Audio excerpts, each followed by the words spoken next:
Assalamu alaikum to everyone. Here is Dr. Juberia Manj, trichologist and health and beauty consultant. आज का जो हमारा topic है वो है हेयर फॉल। हेयर फॉल क्यों होता है, बाल क्यों गिरते हैं, क्यों झड़ते हैं, हेयर लॉस क्यों होता है। आजकल ये जो प्रॉब्लम इतना ज़्यादा कॉमन क्यों होता जा रहा है, मतलब मेल्स में और फीमेल्स में, कि बहुत ही ज़्यादा ये प्रॉब्लम है, कॉमन होता जा रहा है। मैंने अपनी रिसर्च के मुताबिक अब तक जितनी मैंने रिसर्च किया है बीइंग अ ट्राइकोलॉजिस्ट, तो मैंने हेयर फॉल की जो कॉजेज़ हैं उनको जो है 6 जो है पॉइंट्स में मैंने उसको जो है डिवाइड किया है।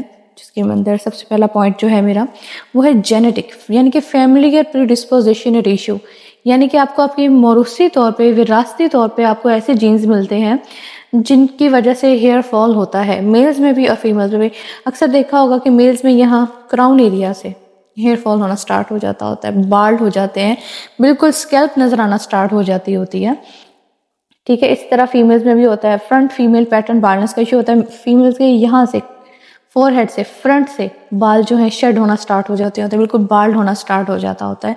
तो ये जेनेटिक इशू होता है, यानी कि आपको आपके माँ बाप से मिलने वाली जीन्स जिसकी वजह से आपको हेयर फॉल का इशू होता है, इसको क्या बोलते हैं, जेनेटिक हेयर फॉल। इसको जेनेटिक हेयर फॉल बोलते हैं। और सेकंड जो कॉज है मेरे पास यहाँ पर वो है हॉर्मोन्स का डिस्टर्बेंस, हॉर्मोन्स का साइकिल डिस्टर्बेंस। मेल्स में क्या होता है, DHT रिसेप्टर्स जो होते हैं वो बॉडी में बढ़ जाने की वजह से मेल्स को जो है हेयर फॉल का इशू होता है। ठीक है, DHT जो होता है वो आपके जो मेल्स होते हैं उनके बालों की जो साख्त होती है उसके ऊपर अटैक करते हैं, जिसकी वजह से उन रिसेप्टर्स की वजह से आपका हेयर फॉल होना स्टार्ट हो जाता होता है। फीमेल्स में एक कॉमन डिसीज़ है जिसको PCOS बोलते हैं। एस्ट्रोजन और टेस्टोस्टेरॉन, टेस्टोस्टेरॉन जिनमें जो ओवरीज होती हैं उनमें सिस्ट की मिकदार बढ़ जाती होती है, सिस्ट बनता है, उसकी वजह से फीमेल्स को जो है सिवियर किस्म के हेयर फॉल का सामना करना पड़ता है। ठीक है, और जो थर्ड कॉज मेरे पास है वो है स्ट्रेस एंड सिकनेस। स्ट्रेस से बाल किस तरह से गिरते हैं, हेयर फॉल किस तरह से होता है, मैं आपको समझाती हूँ। ऐसा होता है, हमारे हेयर का जो साइकिल है वो 3 फेजेस पर मुश्तमिल होता है। 3 फेजेस, उनमें 3 फेजेस में कौन कौन से फेजेस होते हैं। फर्स्ट फेज होता है हमारा जो है ग्रोइंग फेज, सेकंड होता है स्टैटिक फेज और थर्ड होता है शेडिंग फेज। 3 फेजेस होते हैं। अब क्या होता है कि हमारा फर्स्ट फेज कौन सा है, ग्रोइंग फेज। ग्रोइंग फेज में बालों का जो 80% हिस्सा होता है ना हमारा, वो हमारे ग्रोइंग फेज में होता है। जब कोई स्ट्रेस आता है तो वो 80% हिस्सा जो है वो चला जाता है किसमें, शेडिंग फेज में, और बाल गिरना स्टार्ट हो जाते होते हैं। और बाल गिरते भी किस तरह से, लेयर्स की सूरत में। उन लेयर्स के साथ छोटी छोटी सी रूट्स भी लगी हुई होती हैं। ठीक है, हम ब्रश कर रहे हों, बालों हेयर ब्रश कर रहे हों, कॉम कर रहे हों, या जब सर्द हो रहे होते हैं बालों को शैम्पू कर रहे होते हैं, तो वो लंबी लंबी सी लेयर्स को हम अक्सर यूं हाथों से खींच कर भी अपने बालों से जो है अलग कर रहे होते हैं। तो इस तरह का होता है। अब जिस तरह सिकनेस है, जिस तरह किसी को टाइफाइड हो जाता है, मलेरिया हो जाता है, जिस तरह कोविड आया था, उससे मुतासरा लोगों को भी बहुत ही ज़्यादा जो सीवियर किस्म के हेयर फॉल का जो है सामना करना पड़ा था। तो साइकिल जो होता है स्ट्रेस का और जो आपका सिकनेस का, उसकी वजह से हेयर फॉल का जो साइकिल है वो काफ़ी हद तक डिस्टर्ब होता है और फिर बहुत सीवियर किस्म का जो है हेयर फॉल होता है। और फोर्थ जो काज है मेरे पास यहाँ पर जो मैं आपसे डिस्कस करना चाहूँगी, फोर्थ काज में आ जाता है एक्सटर्नल फैक्टर्स, जिनमें एनवायरनमेंट होता है। एक्सटर्नल फैक्टर्स यानी कि आपका एनवायरनमेंट, अगर आप डस्टी एनवायरनमेंट में हो या ऐसे एरिया में हो जो मतलब रेतला इलाका है, डेजर्ट एरियाज में आप रहते हैं, ठीक है, तो बालों में डस्ट जो होता है वो रहता ही है। तो अगर आप अच्छा शैम्पू यूज़ नहीं करते हो, ऑयल नहीं यूज़ करते हो, बालों को हाइड्रेट नहीं रखते हो, स्टीम नहीं देते हो हेयर को, तो आपका जो है हेयर फॉल होता ही होता है। बाल क्रंच होकर टूटना शुरू हो जाते हैं। आपके बालों की जो साख्त होती है ना, वो एक केराटिन प्रोटीन होता है, उससे बनी हुई होती है। तो इस तरह से जो डस्ट होती है ना, वो आपके केराटिन की जो होती है ना बनी हुई साख्त, उसको डैमेज करती है। वो जाहिर बात है मुतासिर होता है, तो उसकी वजह से बाल क्रंच होकर टूटना स्टार्ट हो जाते हैं। अक्सर देखा होगा कि बाल ऊपर से चलो फिर भी कलर ठीक आ रहा है, लेकिन नीचे से जो बालों की लास्ट वाली जो नोकें होती है ना, वो किसी की ब्राउन ब्राउन गोल्डन ब्राउन सी हुई होती है। वो जले हुए बाल होते हैं, बुरे हुए बाल होते हैं, जिसको बाल खोरा कहते हैं ना, उनको बाल खोरा लगा हुआ होता है।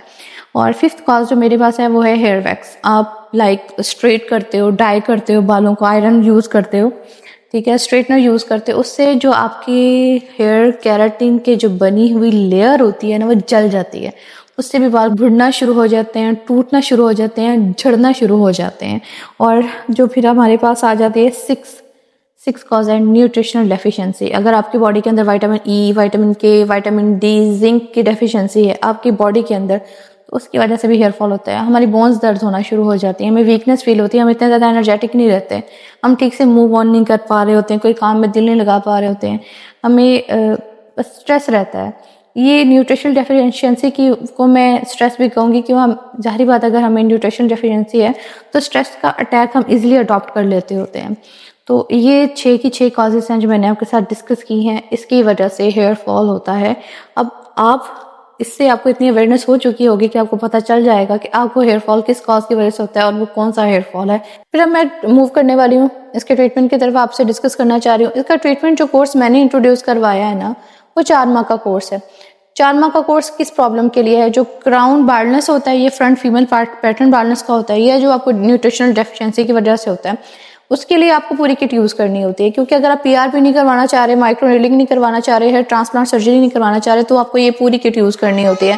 क्योंकि इसको ऐसे ही इसके इंग्रेडिएंट्स हैं, इतने स्ट्रॉन्ग हैं, इसके अंदर बहुत ज़्यादा अच्छा प्रोटीन है, अच्छा केराटिन हमने इसमें बनाया हुआ है, ठीक है। इसके अलावा इसमें हेयर ऑयल भी है, हेयर शैम्पू है और हेयर कंडीशनर भी है, ठीक है। ये तमाम तर जो इसके इंग्रेडिएंट्स इतने ज़्यादा पावरफुल है ना कि आपको ट्रांसप्लांट सर्जरी करवाने की ज़रूरत ही नहीं है, उसकी तरफ आपको मूव ही नहीं करना पड़ता है। ये ट्रीटमेंट यूज़ करके ही आपका जो क्राउन है, जहाँ पे बिल्कुल उम्मीद ही नहीं है आप बाल आने की, तो वहाँ पर भी बाल आते हैं, बड़े भर भर के आते हैं, पैचेस फिल होते हैं।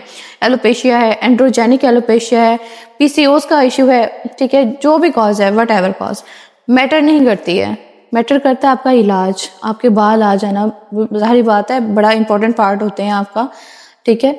तो ना हो तो बड़ा डाउन फील होता है, रिलैक्स डाउन फील करते हैं आप, बड़ा आप में सेल्फ जो एस्टीम है आपका लूज होना स्टार्ट हो जाता होता है। तो इस किट को आप बात करेंगे, आप अपनी हिस्ट्री देंगे, फिर आप पर डिपेंड करता है, आपकी कॉस्ट पर डिपेंड करेगा कि क्या आपको आया कि पूरी किट इस्तेमाल करनी है, ठीक है, या इसमें से कुछ मेन चीज़ें यूज़ करनी है। आप जब बात करो अपने ट्रीटमेंट के बारे में मुझसे, तो अपनी हिस्ट्री दें, आपकी एज क्या है, मैरिड है अनमैरिड है, ठीक है, आपको कोई पास्ट लाइफ में आपको या करंट आपकी जो सिचुएशन है उसमें कोई अंडरलाइन मेडिकल डिसीज तो नहीं है। तो डिपेंड करता है आपकी हिस्ट्री पे, ठीक है, डिपेंड करता है आपकी कॉज पे, फिर ट्रीटमेंट की तरफ मूव करेंगे। और रहेगी इलाज की बात, तो मैंने जो इंट्रोड्यूस करवाया वो एक परमानेंट नौयत का कोर्स होता है, एक उसका शॉर्ट डाउन टाइम ड्यूरेशन होता है उसका, तो उसमें इलाज करना होता है एक किट से। तो उसके इंग्रेडिएंट्स बहुत ज़्यादा पावरफुल हैं, बड़े स्ट्रॉन्ग है। आपके जो सीवियर हेयर फॉल है, आपका पैटर्न बाल्डनेस है, बिल्कुल ही बाल नहीं है, तो उनके अगेंस्ट उसने फाइट करना है। तो इंशाल्लाह जहाँ आपको मेडिसिन प्रेस्क्राइब करने की ज़रूरत होगी, यानी कि न्यूट्रिशनल डेफिशिएंसीज आ रही होंगी, तो वहाँ आपको मेडिसिन भी प्रेस्क्राइब करेंगे, लेकिन डिपेंड करता है।